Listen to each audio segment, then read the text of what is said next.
And welcome back to Jeff Koinange live right here at Citizen Television. One-on-one with Inspector General of Police Joseph Boinett.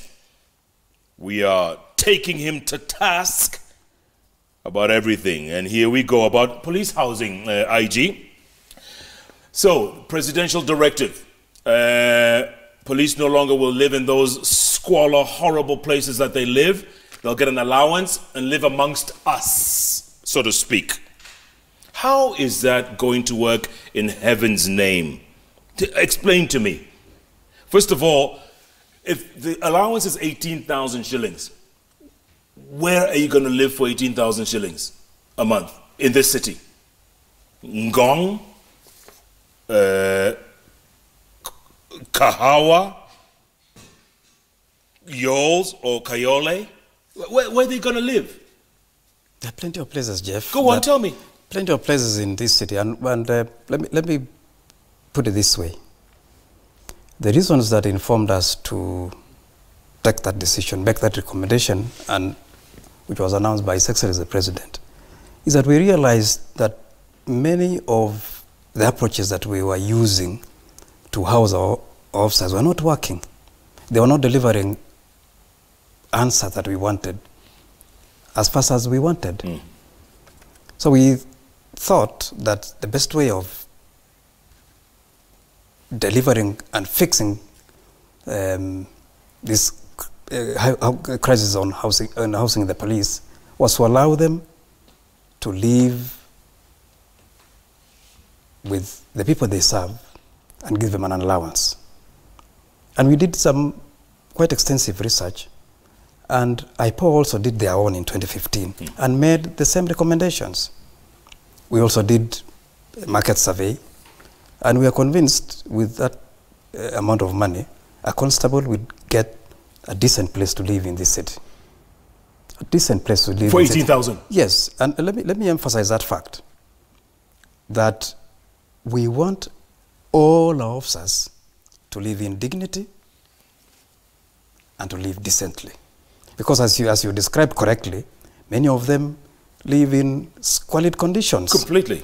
And living in squalor translates to quite a very unhappy officer. Exactly. Whom you have to engage on daily basis. Exactly. Yeah. Tell me, you have to serve the people imagine. In various fronts. But tell me, wasn't billions already invested in police housing before? Wasn't billions of shillings spent on police housing?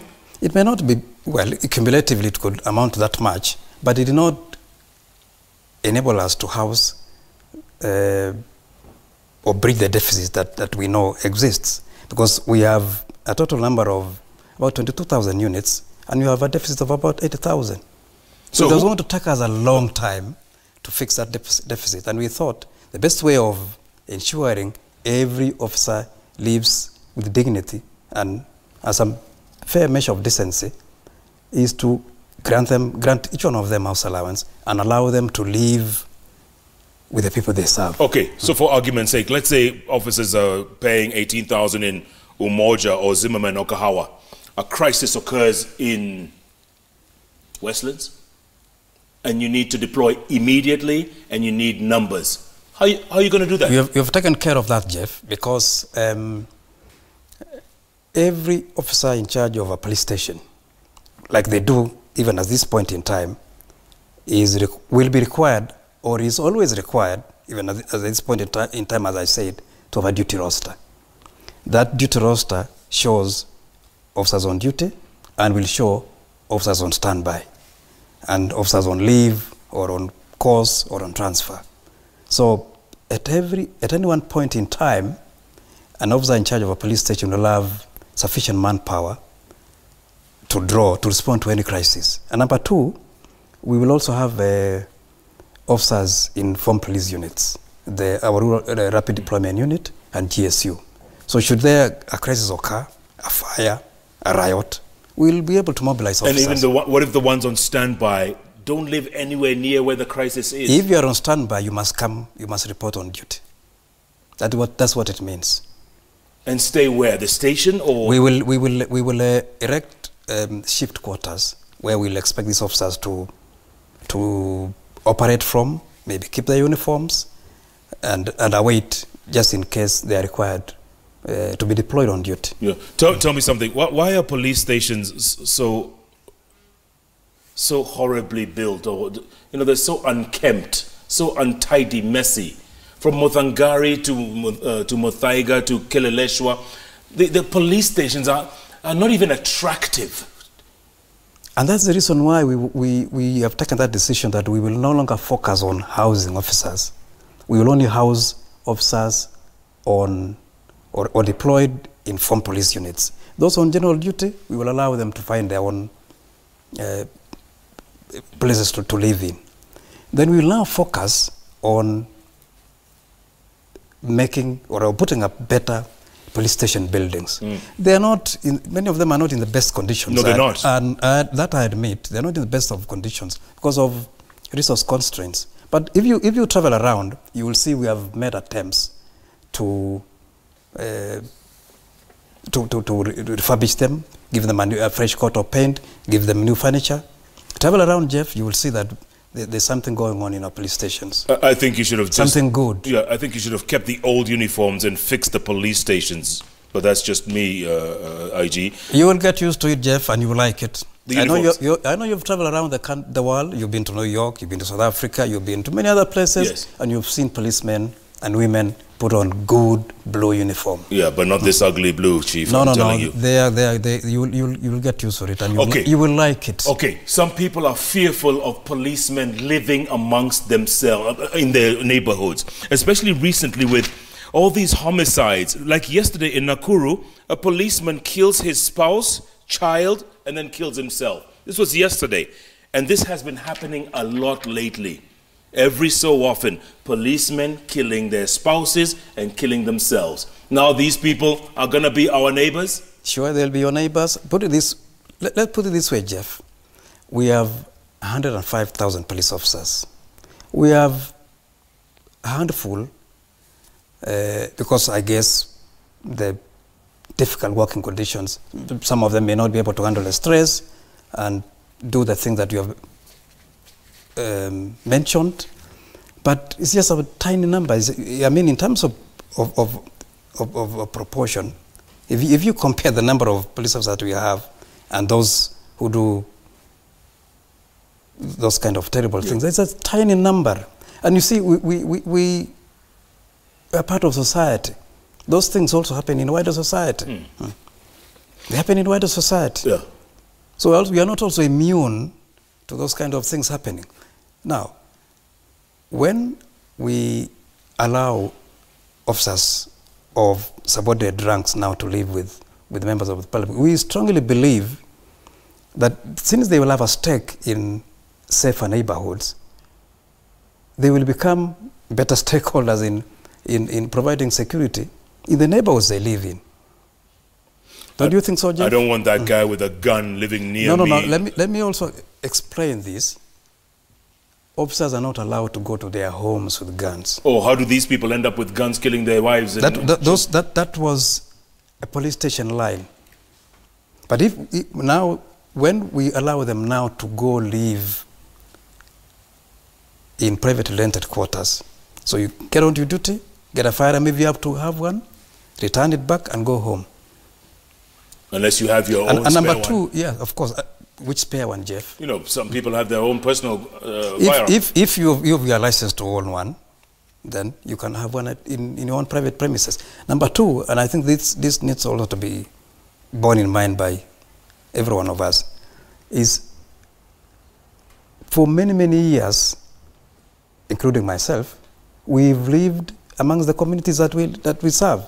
I live in some neighborhood myself, and I haven't had any of my neighbors get scared. As of now, members of the inspectorate, the gazetted officers, and gazetted officers, so to speak, get a house allowance and live in private. Many of them live in privately rented premises, and I haven't had anybody complain that I don't like living next to this cop. Right. Do your officers go through counseling, especially when they go through PTSD, post-traumatic stress disorder? Yes. Do you do a lot of that? We do a lot of that, and the capacity in the past was small, and we are building it, and we are working closely with the Commission and other stakeholders to to strengthen that docket. Yeah. IG, let's go to the tweets. Lots of questions. Lots of people out there asking a lot of questions. Where are we, Monica? This one here? Okay, here we go. Right. Number one, Wakariti says, which rules regulate Mira transport vehicles and pro boxes, Sientas, etc. that overload and ply roads ferrying passengers? Those pro boxes are crazy, you know. They from Meru to Nairobi in like 3 minutes or whatever it is, but they fly, They fly, IG, and they flaunt all rules. Some do, and many of those who do it have been arrested by officers and charged in court. As a matter of fact, I recall... IG, these guys go through Thika super highway like they're on a runway. They are arrested, and I recall sometimes in June, there was a huge uproar from members of parliament from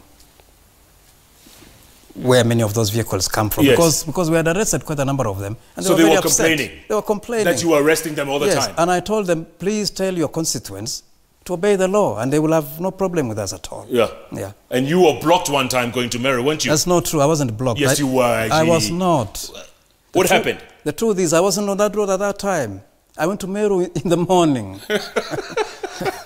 Someone made it up. It wasn't me. Okay, that's what Shaggy said. It wasn't me. It wasn't me, that's what he said.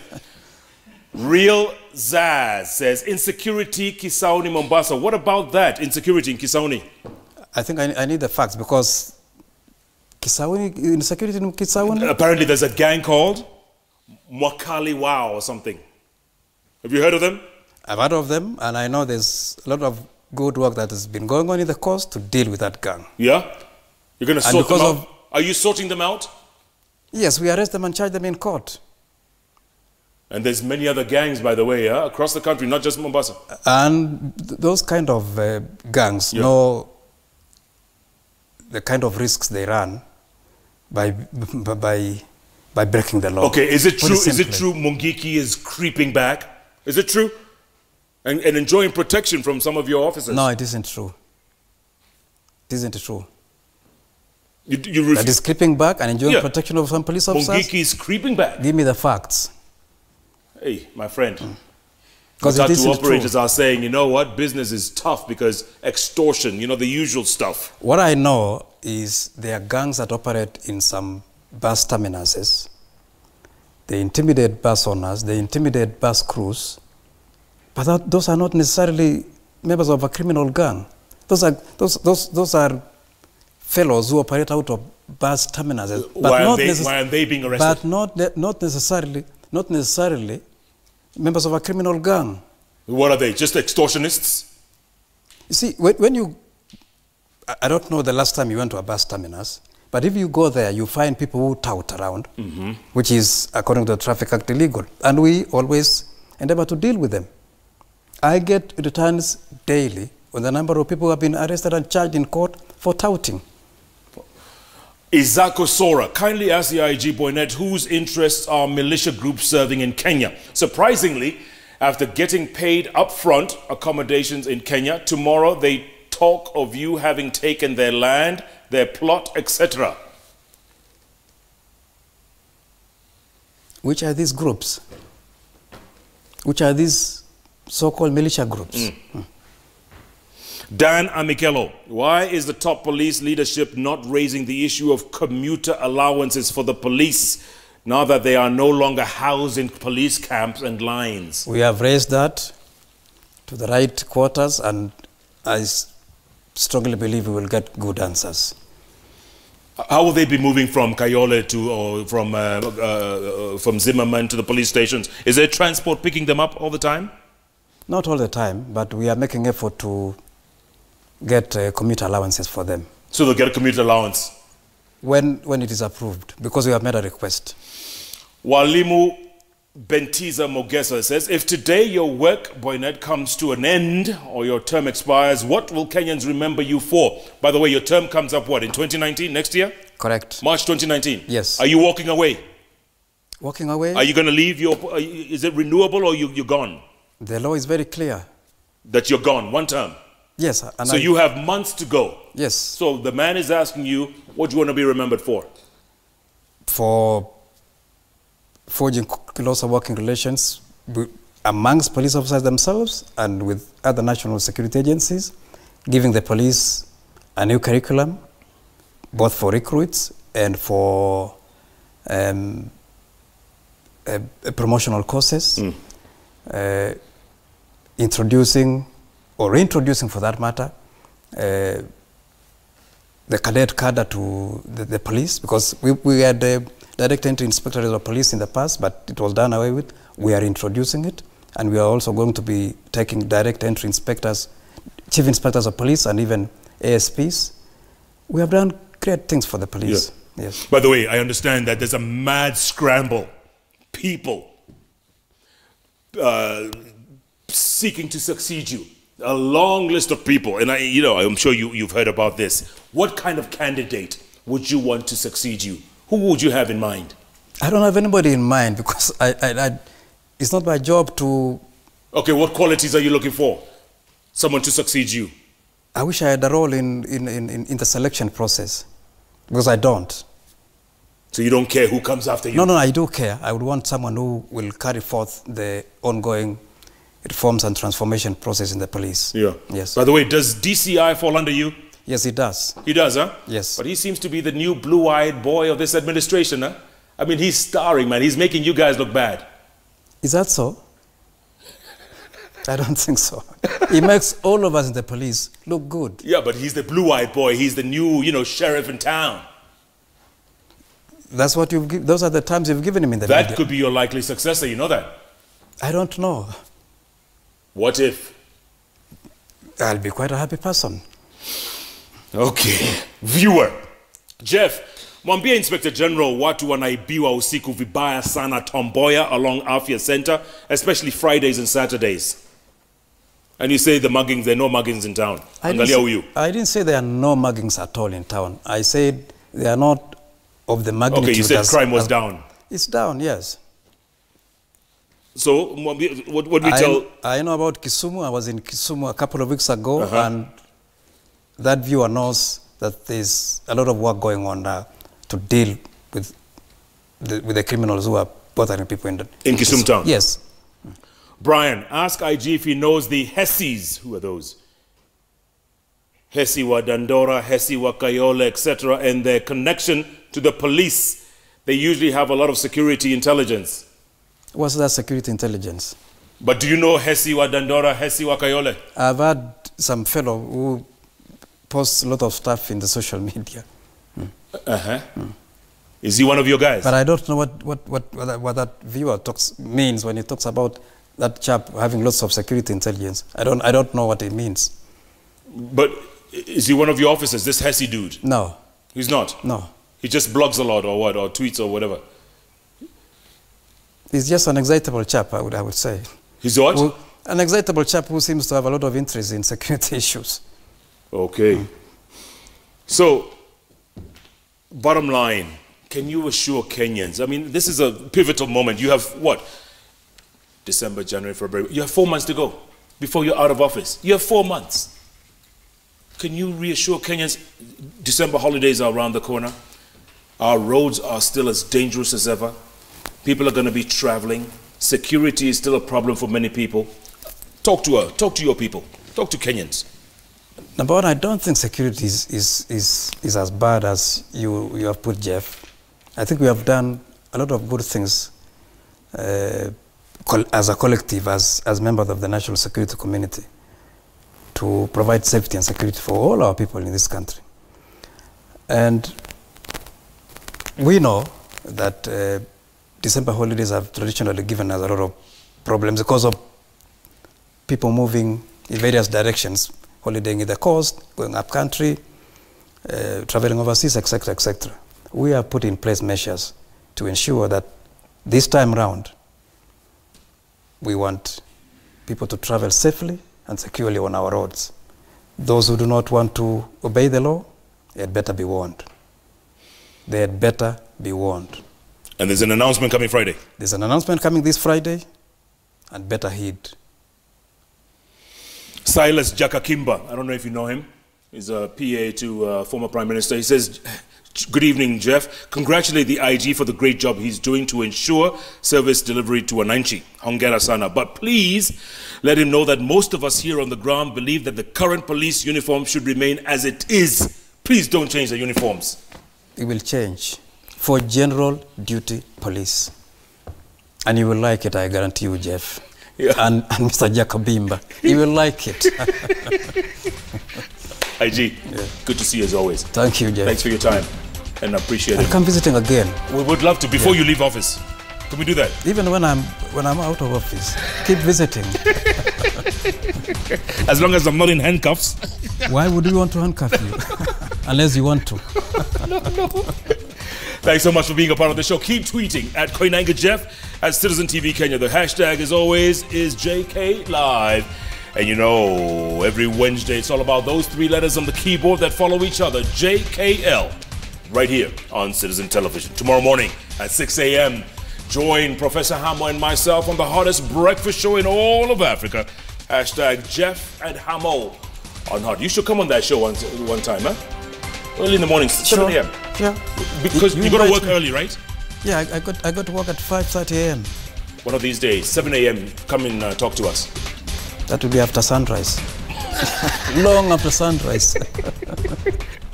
Thanks so much for being a part of the show, folks. Good night, good luck, and God bless utumishi kwa wote. Na uaminifu na haki. Aha, hiyo yote. Yes.